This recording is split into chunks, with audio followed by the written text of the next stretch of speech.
வங்கக்கடலில் உருவான நடா புயல் நாளை காலை கடலூர் அருகே கரையை கடக்கும் என்று வானிலை ஆய்வு மையம் தெரிவித்துள்ளது. இதற்காக புதுச்சேரியில் முன்னெச்சரிக்கையாக காவல்துறை தரப்பில் சிறப்பு ஏற்பாடுகள் செய்யப்பட்டுள்ளன. இதுகுறித்து கடலூர் சரக ஐஜி பெரியய்யாவுடன் நமது செய்தியாளர் விவேக் நடத்திய கலந்துரையாடலை தற்போது பார்க்கலாம். வங்கக்கடலில் உருவாகியுள்ள நடா புயல் நாளை காலை கடலூர் அருகே கரையை கடக்கும் என்று வானிலை ஆய்வு மையம் தெரிவித்துள்ளது. இது குறித்து மாவட்ட தரப்பில் பல்வேறு ஏற்பாடுகள் செய்யப்பட்டுள்ளன. அதுபோன்று காவல்துறை தரப்பிலும் இதற்கான சிறப்பு ஏற்பாடுகள் செய்யப்பட்டுள்ளது. இது குறித்து நம்முடைய தகவல்களை தெரிவிக்க காவல்துறை தலைவர் திரு பெரிய அவர்கள் நம்மிடையே இருக்கிறார். இது குறித்து அவர்களிடம் கேட்போம். சார் வணக்கம்.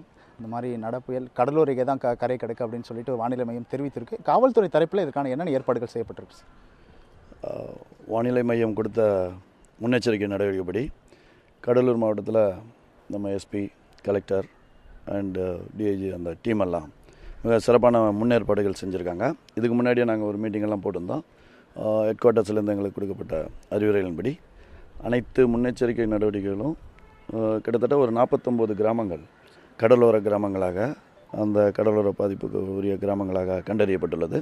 அனைத்து கிராமங்களிலும் காவல்துறையும் பொதுமக்களும் ஒரு டீமாக, காவல்துறை மட்டுமல்லாமல் மற்ற டிபார்ட்மெண்ட் எல்லாத்தையும் சேர்த்து எஸ்பி, கலெக்டர் எல்லாம் சேர்ந்து ஒரு ஒருங்கிணைந்த டீமாக மக்களுக்கு நல்ல பாதுகாப்பு கொடுக்கக்கூடிய அளவில் எல்லா ஏற்பாடுகளும் சிறப்பாக பண்ணியிருக்கோம்.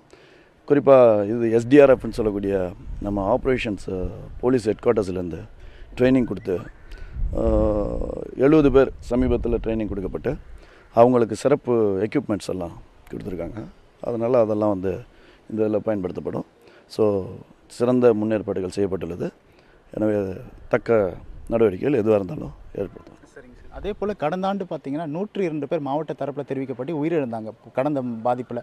அது போன்று இந்த வருடம் இல்லாத அளவுக்கு என்ன மாதிரியான சிறப்பு முன்னெச்சரிக்கைகள் ஏற்பாடு உங்கள் காவல்துறை தரப்பில் செய்யப்பட்டிருக்கு?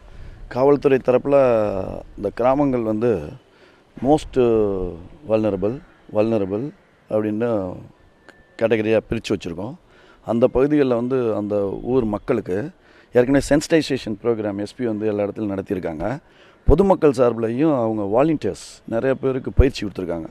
பயிற்சி கொடுத்து அவங்க காவல்துறையோடு இணைந்து ஒரு டீமாக எப்படி செயல்படணும், இந்த மாதிரி ஒரு டிசாஸ்டர், ஒரு ஃப்ளட் அந்த மாதிரி வந்துச்சுன்னா எப்படி நம்ம உடனுக்குடன் நடவடிக்கை எடுக்கணும்னு சொல்லியிருக்காங்க. அதை விட ப்ரிவென்ஷன் இஸ் பெட்டர் தேன் க்யூரிங்னு வருமுன்னர் காக்கிற மாதிரி அவங்கள மழை அறிவிப்பு மெட்டீரியாலஜிக்கல் டிபார்ட்மெண்ட் கொடுக்குற அறிவிப்பை பொறுத்து அவங்கள பாதுகாப்பான இடங்களுக்கு நைட்டு வரப்போகுது அப்படின்னு சொன்னால் 48 hours பிஃபோர் நம்மளுக்கு அலர்ட் மெசேஜ் கொடுக்குறாங்க. அந்த அலர்ட் மெசேஜை வச்சு அந்த கிராம மக்களுக்கு சொல்லி அந்த சென்சிடேஷன் படி அவங்கள பாதுகாப்பான பகுதிகளுக்கு கொண்டு செல்ல ஏற்பாடு செஞ்சுருக்கு. அதனால் தக்க ஏற்பாடுகள் மிகச்சிறப்பாக, மிகவும் ஒரு சயின்டிஃபிக் மெத்தடில் சிஸ்டமேட்டிக்காக மைக்ரோ லெவலில், அதாவது கிராமத்தில் லெவலில் அந்த எங்கே தேவையோ அந்த பகுதிகளுக்கு செய்கிறவங்களுக்கு பண்ணியிருக்காங்க. இந்த தடவை மிக சிறப்பான ஏற்பாடு. நன்றி. அதாவது தற்போது மாவட்ட தரப்பில் பல்வேறு ஏற்பாடுகள் செய்யப்பட்டிருந்தாலும் காவல்துறை தரப்பில் மிகச் சிறப்பான ஏற்பாடுகள் செய்யப்பட்டுள்ளதை காவல்துறை தலைவர் பெரிய அவர்கள் நம்மிடையே தெரிவித்துள்ளார். ஒளிப்பதிவாளர் கலைவனுடன் விவேக்குமார், நியூஸ் ஒன் தமிழ், கடலூர்.